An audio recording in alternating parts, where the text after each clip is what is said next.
By the time negotiators finally secured a ceasefire in late 2026, the border between Lebanon and northern Israel had already endured months of intense combat.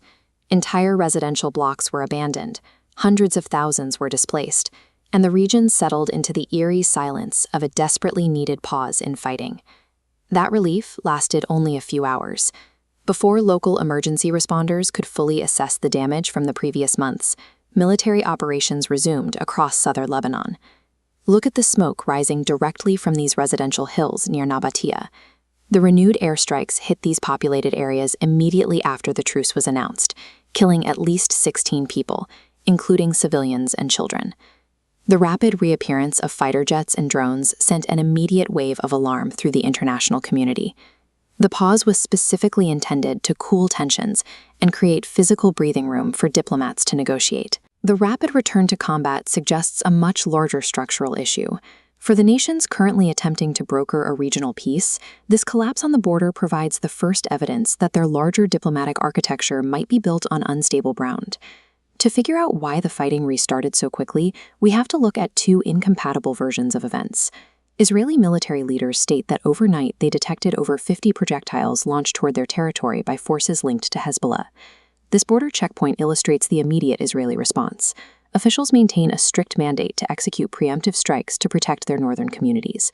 Their position is that no government can ignore incoming fire, and detecting launches requires an immediate, forceful military reaction to neutralize the threat.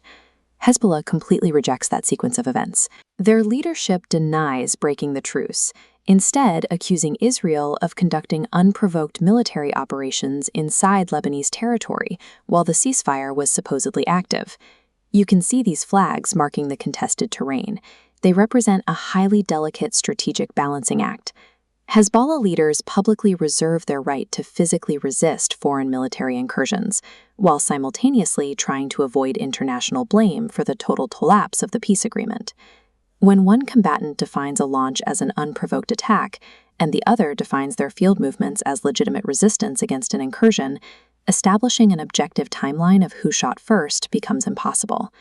You can see the human toll of this continuous tension right here. Since fighting escalated in March of 2026, civilians have lived in a constant state of sudden displacement, forced to pack whatever they can carry the moment an alarm sounds.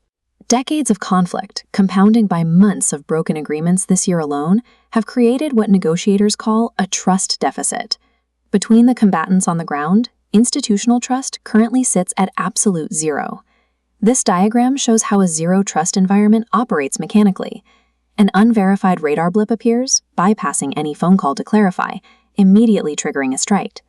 By circumventing international diplomatic circuits entirely, foreign mediators have zero reaction time before the missiles hit. In a vacuum devoid of trust, a piece of paper signed in a foreign capital cannot hold the line. The very first unverified military action instantly overrides the agreement. Stepping back from the physical border, the primary architects attempting to cool down this entire region have been the United States and Iran. The Lebanon ceasefire was explicitly engineered to serve as the foundational, load-bearing pillar required to support a much larger regional peace agreement. If that bottom pillar splinters, the entire architecture is compromised, making it difficult to justify higher-level talks. Look at the headquarters of the United Nations, the hub for these interventions.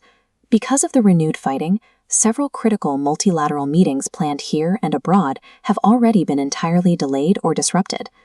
Diplomats are treating the survival of this truce as a proof of concept.